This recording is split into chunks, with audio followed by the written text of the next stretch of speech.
Seperti inilah kondisi belajar mengajar di Sekolah Dasar Negeri 17 Talamau yang berada di Simpang Tinbo Abu Kajai, Kecamatan Talamau, Kabupaten Pasaman Barat. Siswa di sekolah dasar ini terpaksa masih belajar di lokal darurat yang terbuat dari terpal dan berlantaikan tanah. Karena pembangunan dan rehab ruangan belajar di sekolah ini belum juga dilakukan oleh pemerintah daerah. Saat ini ada sebanyak 107 orang siswa yang sedang mengikuti pendidikan di SD Negeri 17 Talamau ini. Kelas 1 sampai kelas 5 belajar di lokal darurat yang sudah lapuk dan tidak layak. Bahkan ketika hujan datang, siswa mengaku kedinginan dan kepanasan saat terik matahari.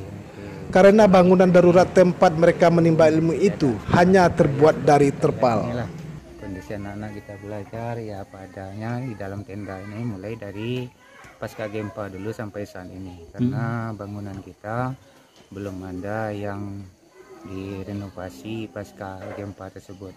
Namun ada bantuan dari pemerintahan daerah kita, satu lokal ruang belajar sementara itu kita pakai untuk kelas 6, dan sementara 5 lokal lagi inilah sepertinya belajar dalam tenda ini. Semuanya lantai tanah. Yang berada dalam tenda ini ada 5 lokal kelas 1 sampai kelas 5. Ya seperti kita lihat inilah, kalau tiba hujan ya kedinginan lah ya.